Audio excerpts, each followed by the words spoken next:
Politics پہ تھوڑی نظر ڈالتے ہیں. بالکل پالیٹکس کی ہم بات کرتے ہیں، لیکن رمضان المبارک کی کیونکہ آمد ہے تو ذرا پالیٹکس تھوڑا سا مصروفیات بڑھ جاتی ہے پالیٹیشینس کی. تو رمضان کے بعد ہی جو بھی چیز بھی تحریک کا اعلان ہوتا ہے یا پھر کوئی ایکٹیویٹی ہوتی ہے زیادہ تو وہ رمضان کے بعد ہی ہوتی ہے. لیکن خیر اپوزیشن الائنس ایک بننے جا رہا ہے، اس کی کوششیں ہو رہی ہیں اور اس کی مطلب منعقد کی جا رہی ہے. میٹنگز منعقد کرنے میں پرابلمز کا بھی ان کو سامنا ہے. خیر اس کا ایک اعلامیہ بھی آیا ہے حکومت کی طرف سے بھی کیا پیش رفت ہو رہی ہے گورننس کو لے کر، اور حکومت نے وفاقی کابینہ کا بھی اس میں بھی اضافہ ہوا ہے. تو ان سب معاملات پر ہم بات کریں گے. سینئر صحافی و تجزیہ کار منیب فاروق نے ہمیں جوائن کیا. بہت شکریہ منیب، آپ نے ہمیں وقت دیا. السلام علیکم منیب. یہ بتائیے گا سر کہ ایک طرف اپوزیشن الائنس بن رہا ہے، دوسری طرف الائنس کو پریس کانفرنس کی بھی اجازت نہیں دی جا رہی، تو اس طرح تو معاملہ اور خراب ہو جائے گا. کیا کہیں گے آپ؟ بہت شکریہ آپ کا. دیکھیے امپورٹنٹ ایسپیکٹ یہ ہے کہ یہ جو سارا سلسلہ ہے ابھی حکومت تو اس پہ ڈینائی کر رہی ہے کہ ہم نے کسی طرح کی کوئی پابندی لگائی ہے، نہ ہی کوئی ایسی چیز حکومت مان رہی ہے کہ ہم نے کوئی اسپیس ڈینائی کی ہے کسی سیاسی کانفرنس کے لیے. لیکن یہ بات ہم سب کو پتا ہے کہ اسلام آباد کے اندر کوئی اتنا بڑا شہر نہیں ہے، ایک فیڈرل کیپٹل ہے، وہاں پر لمیٹڈ اسپیسز ہیں. اگر ضلعی انتظامیہ ڈینائی کرتی ہے کسی کو space even after the booking, تو one can easily track down کے پیچھے کیا ہوا ہوگا. ظاہری بات ہے ایک اسپیس تو لمیٹڈ ہے، سیاسی اسپیس تو نہیں ہے اس وقت، اور جو اپوزیشن کو ایک کانفرنس کرنے کے حد تک اگر معاملات کو خراب کر دیا گیا ہے اور اتنی بھی اسپیس نہیں ہے، تو پھر آپ خود اندازہ لگا سکتے ہیں کہ دھرنے یا احتجاج تو بالکل نہیں ہو سکتے. لیکن جس طرح کی سیاسی ماحول ہے اسی وجہ سے یہ پاکستان، اگر جو اکانومسٹ کی جو ایک رپورٹ ہے اس کے مطابق پاکستان میں جو سٹینڈرڈ ہے جمہوریت کا وہ تو مزید ڈیٹیریٹ ہوا ہے پچھلے ایک سال کے اندر. جی اچھا یہ بتائیے، یہ جو اپوزیشن کی طرف سے ایک اعلامیہ بھی جاری کیا گیا، اس میں 2-3 باتیں ہیں. 8 فروری کے انتخابات سے متعلق کہا کہ دھاندلی زدہ انتخابات ہے، کوئی ان کو تسلیم نہیں کرتا ہے. پھر کہا کہ آئین اور قانون کی بالادستی، یہ تو ایک جرنلائز بھی بات ہے اور ساری جماعتیں اس پر. یہ بھی کہا گیا کہ اس پارلیمان کا کوئی اخلاقی جواز نہیں ہے، کوئی سیاسی اور آئینی روح سے کوئی جواب نہیں ہے. تو آپ یہ رمضان کے بعد کوئی ایسی آپ دیکھ رہے ہیں اپوزیشن کی طرف سے کہ وہ سڑکوں پر ہوگی، احتجاج کیا جائے گا؟ کیونکہ پارلیمان کو تو وہ کہہ رہے ہیں کہ کوئی جواز نہیں ہے، اس کا وہاں بیٹھنا بیکار ہے. دیکھیے یہ سوچ بھی ہر ایک کی نہیں ہے، چند لوگوں کی ہے. اگر یہ جگزئی صاحب نے کہا ہے کہ عمران خان صاحب کو مشورہ دوں گا کہ اپنے لوگوں کو باہر نکال لیں، تو پھر وہ خود شروع کیوں نہ کریں؟ اگر ان کی جماعت کے کوئی ممبران ہیں قومی اسمبلی میں تو پہلے وہ استعفیٰ دے دیں.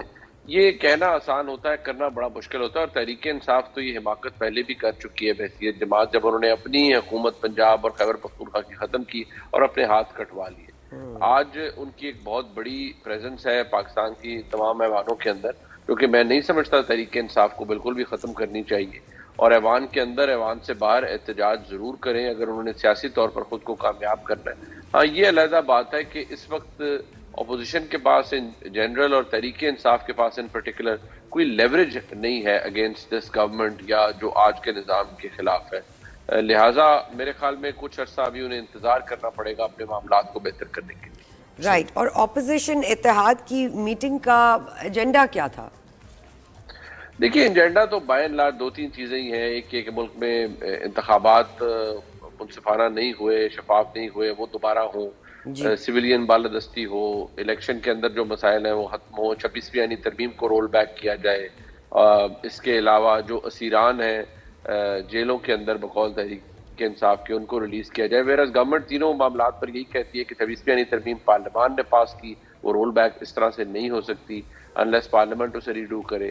اس کے علاوہ جو اسیران کے حوالے سے پوزیشن ہے وہ تو یہ ہے کہ وہ انڈر ٹرائل قیدی ہیں اور ان کا فیصلہ عدالتوں نے کرنا ہے. جہاں تک بات الیکشنز کے حوالے سے ہے تو وہ نہ کوئی مڈ ٹرم الیکشن ہم دیکھ رہے ہیں فی الحال، اور الیکشنز کو بھی حکومت کی طرف سے تو یہی ہے کہ یہ موجود ہیں، یہ اب ہو چکے ہیں اور اگلے الیکشنز تک انتظار کیا جائے. اور منیب یہ بتائیے کہ کیا پیپلز پارٹی اور نون لیگ کا کوئی معاملہ، کوئی سیریس نوعیت کا آگے آنے والے وقت میں آپ دیکھ رہے ہیں؟ آج صدر مملکت آصف علی زرداری بھی میاں نواز شریف سے ملاقات ان کی متوقع ہے، اور وہ جو گلے شکوے کیے پیپلز پارٹی پنجاب نے کہ ان کو پاور شیئرنگ نہیں اور جو ان سے وعدے کیے گئے تھے وہ پورے نہیں ہو رہے ہیں، یہ معاملہ کس طرف بڑھتا ہوا دیکھ رہے ہیں آپ؟ دیکھیے یہ عین ممکن ہے کہ زرداری صاحب ضرور میاں نواز شریف صاحب سے ملاقات بھی کریں اور انہیں گلہ بھی کریں، لیکن دیکھیے یہ مجبوری کا اتحاد ہے، کوئی کنوینئنس کا اتحاد یا اپنی مرضی کا اتحاد نہیں ہے۔ اس نظام کے جو سگنیٹریز ہیں ان میں جناب عاصم زرداری صاحب بھی شامل ہیں اور میاں نواز شریف صاحب بھی شامل ہیں، لیکن مجبوری کے تحت ہیں، کوئی ان کے پاس ایسا نہیں ہے کہ دونوں سیاسی طور پر ایک دوسرے کے بہت قریب ہیں، ایسا نہیں ہے، ایک مجبوری کا اتحاد ہے جس کی وجہ سے دونوں معاملات، دونوں جماعتیں چل رہی ہیں اور دونوں کو پتہ ہے کہ ہماری مجبوری ہے اس اتحاد کا حصہ لینا، لہٰذا یہ معاملات جس طرح چل رہے ہیں فی الحال تو ایسے ہی چلیں گے۔ اور میاں صاحب کے بیان کو کیسے دیکھتے ہیں؟ انہوں نے یہ کہا کہ صوبوں کا وفاق کے ساتھ مل کر چلنا، اگر معیشت کی بہتری چاہیے یا پاکستان کی بہتری چاہیے تو یہ انتہائی ناگزیر ہے، ادروائز ملک ترقی نہیں کر سکتا۔ تو آنے والے وقت میں کوئی کوارڈینیشن آپ کے پی کے کو لے کر دیکھ رہے ہیں؟ کسی قسم کا کوئی رابطہ لوپ میں لینے کی کوشش، واٹر ڈاؤن ہوتی صورتحال اس بیان کے تناظر میں؟ دیکھیے میں آپ کو بتاؤں کہ اس وقت بھی as we speak Khyber Pakhtunkhwa حکومت کا ایک تعلق تو ہے وفاق کے ساتھ اور بے شمار معاملات میں انگیجمنٹ بھی ہوتی ہے، ایسا نہیں ہے کہ کے پی اور وفاق کے اندر کوئی بہت بڑی خلیج، ہاں بالکل موجود ہے، سیاسی طور پر ڈفرینسز موجود ہیں، لیکن بہرحال یہ بات وفاقی حکومت کو بھی پتہ ہے کہ خیبر پختونخوا کی حکومت کے ساتھ لے کر چلنا مجبوری ہے، اور یہی بات خیبر پختونخوا حکومت کو بھی پتہ ہے کہ خیبر پختونخوا حکومت کو مستحکم کرنے کے لیے، اس کو آگے بڑھانے کے لیے، صوبے کو چلانے کے لیے وفاق سے ایک ورکنگ ریلیشن شپ ہونا لازمی ہے، لہٰذا یہ اپنی جگہ جاری ہے۔ اسی وجہ سے گنڈا پور صاحب پھر جو انٹیلیجنس کے افسران ہیں یا اسٹیبلشمنٹ کے جو افراد ہیں ان سے بھی ملتے ہیں اور یہ معاملہ اسی طرح آگے چلتا ہے۔ یہ باتیں سیاسی طور پر تو آپ کہہ دیتے ہیں لیکن حقیقت میں تو بہت کچھ چل رہا ہوتا ہے۔ رائٹ منیب، یہ بھی بتائیے بہت سارے اینکرز کو آف ایئر کر دیا گیا ہے مختلف سوچ رکھنے کی وجہ سے، کیا آنے والے دنوں میں مزید صحافیوں کو نشانہ بنایا جائے گا؟ پیکا ایکٹ پر بھی اسلامیہ میں بات کی گئی ہے کہ یہ غلط ہے، اس میں بہت سی شکیں۔ جی ہاں، پیکا کو تو خیر ریڈو ہونا چاہیے، اس کا انٹینٹ برا نہیں ہے لیکن اس کے اندر کچھ چیزیں اوور ڈو کی گئی ہیں جن کو درست ہونا چاہیے۔ جہاں تک بات اینکرز کے حوالے سے ہے تو دیکھیے یہ جو معاملہ یہ نیا نہیں ہے ہمارے ملک میں، پہلے بھی ایسا ہوتا رہا ہے، لیکن میں سمجھتا ہوں کہ جتنے بھی صحافیوں کے گرد اگر معاملات خراب ہوں یا ان کو پریشرائز ہوں یا ان کو آفر کیا جائے تو یہ چیزیں ایک لانگ ٹرم میں کاؤنٹر پروڈکٹیو ہوتی ہیں۔ جن صحافیوں کو بھی یہ علیحدہ کیا جائے گا، کیا آپ کا خیال ہے کہ وہ اپنی سوچ بدل دیں گے، اپنا زاویہ بدل دیں گے؟ ایسا تو نہیں ہوگا، لہٰذا میں سمجھتا ہوں کچھ جو مووز ہوتی ہیں وہ کاؤنٹر پروڈکٹیو ہوتی ہیں، ان کا فائدہ کوئی نہیں ہوتا۔ صحیح ہے۔ اچھا، وفاقی کابینہ میں وزراء میں اضافہ کر دیا گیا، ان کی تعداد میں سادگی ایک طرف اپنانے کی بات کی جا رہی ہے، 13 وزراء، پھر ایم کیو ایم کو بھی 2 مل گئی ہیں، چاہے وہ ایک میں سے ہی 2 کی گئی ہیں۔ کیسے دیکھتے ہیں آپ یہ، کیسے اس کا یعنی عوام پہ پرسیپشن کیا جائے گا ایسے وقت میں جب ملک بڑی معاشی طور پر ظاہر ٹرموائل کا شکار ہے، کٹ شارٹ کرنے کی کوشش کر رہے ہیں اپنے اخراجات؟ دیکھیے یہ فیڈرل کیبنٹ کی جو ایکسپینشن ہے یہ عام طور پر لوگوں کو، اپنے پارٹی کے لوگوں کو، اتحادیوں کو راضی کرنے کے لیے کی جاتی ہے۔ یہ نظام جس طرح سے بنا، پھر اس نے خود کو مضبوط کیا، پھر انسولیٹ کیا، اور اب حکومت خود کو کانفیڈنٹ سمجھتی ہے، تو ایگزیکٹلی پورے 1 سال کے بعد یہ ایکسپینشن ہوئی ہے۔ 1 سال انہوں نے اپنے پاؤں جمائے ہیں، اب وہ اس پوزیشن میں ہیں جہاں انہیں پتا ہے کہ فی الحال ان کا اسٹیبلشمنٹ سے کوئی پرابلم نہیں ہے، ملک ان کے مقام حساب سے ملک کے معاشی شاہریہ درست ہے، ملک درست سمت میں جا رہا ہے، لہٰذا انہوں نے لوگوں کو oblige کرنے کے لیے، پارٹی کے لوگوں کو راضی کرنے کے لیے وفاقی کابینہ کے اندر شامل کیا ہے۔ یہ ایک پریکٹس کوئی پرانی نہیں ہے، یہ نئی نہیں ہے، یہ پرانے پہلے بھی ہمیشہ ہوتا رہا ہے۔ وہ علیحدہ بات ہے کہ کیا ہمارا ملک جس مقدار کے اندر ہے، کیا ہم ایک اتنی انفلیٹڈ کیبنٹ واقعی ڈیزرو بھی کرتے ہیں، یعنی دس ریمینز اے کوسچن۔ اچھا یہ بتائیے، اسی سے جڑا سوال ہے منیب، کہ پہلے پارلیمانی سال کی کارکردگی کیسی رہی آپ کے اوپینین میں؟ دیکھیے پارلیمنٹری ڈیموکریسی تو ہمارے ملک میں نام نہاد تو ہے، لیکن زیادہ تر تو شور شرابے کی نظر ہی ہوئی، اور پارلیمان کے اندر جو کاروائی ہے اس میں ایک بہت بڑی اچیومنٹ جو حکومت کے اور اس کے اتحادیوں کے بنا پر ہے وہ ہے 26ویں آئینی ترمیم کی منظوری، اور دیگر جو سروسز چیف کے حوالے سے جو ان کا ٹینیور بڑھایا گیا اور اس ٹینیور کو 5 سال کر دیا گیا۔ اس سے اور مطابقت رکھتے چند اور قوانین ہیں جو کہ اس پارلیمان نے کیے۔ اگر اس کو آپ اپوزیشن کے پوائنٹ آف ویو سے دیکھیں گے تو ان کا خیال ہے کہ ان کو ساری کارروائی کو بلڈوز کر کے ڈنڈے کے زور پر یہ ترامیم بھی پاس کی گئی اور قانون سازی بھی کی گئی. تو دونوں پوائنٹس آف ویو ہیں.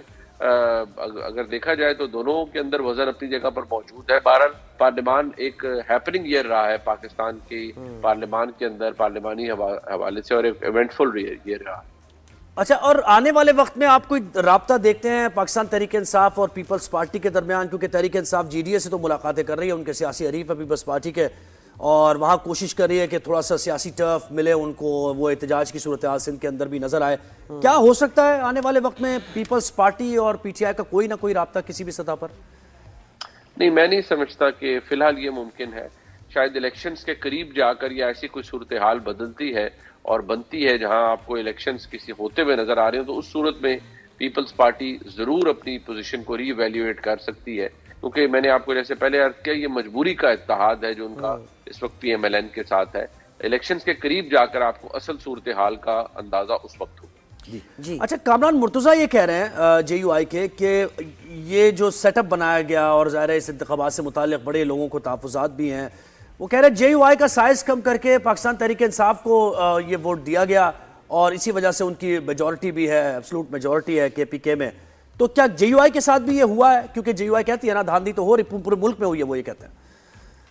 جی بالکل, جے یو آئی کا موقف اسی لیے تو فرق ہے. ان کے خیال میں پورے ملک میں دھاندلی کی گئی ہے, اور پی ٹی آئی کو بھی دھاندلی سے 2024 کے انتخابات میں کے پی کی حکومت دی گئی ہے. جبکہ خیبر پختونخوا حکومت کے سوا پورے ملک میں دھاندلی ہوئی, یہ کہنا ہے پی ٹی آئی کا. تو ایک فنڈامنٹل ڈفرنس تو اسی جگہ موجود ہے. یہ بات درست ہے جو کامران مرتضیٰ صاحب نے کی ہے, اور تاریخی طور پر بھی کہ آپ اسٹیبلشمنٹ سے لڑائی کر کے اپنے سائز کو, پارلیمانی سائز کو تو کم نہیں کر سکتے ایٹ somebody else's expense. اور جس نے بھی پاکستان کی سیاسی تاریخ میں اگر آپ دیکھ لیں لڑائی کی ہے یا اس کا تنازع ہوا ہے پاکستان کے اسٹیبلشمنٹ سے, تو اس کا خمیازہ ہی بھگتنا پڑا ہے اسے. تو کوئی جہاں ایک نئی بات نہیں کر رہے کامران مرتضیٰ صاحب, وہاں ایک بہت اہم بات بھی. بالکل.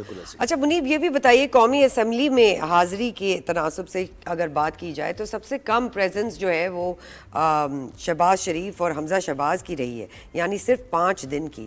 کیا کہیں گے اس پہ آپ؟ دیکھیے, پارلیمانی کارروائی کو کبھی کوئی اتنا سیریسلی نہیں زیادہ دیا جاتا. میاں نواز شریف صاحب بھی بہت کم وہاں پر تشریف لے جاتے ہیں, شہباز شریف صاحب بھی بقول ان کے وہ بہت مصروف ہوتے ہیں, اس لیے پارلیمان میں نہیں جاتے, اور بڑا وولٹائل سا ماحول ہوتا ہے پاکستان کے پارلیمان کا.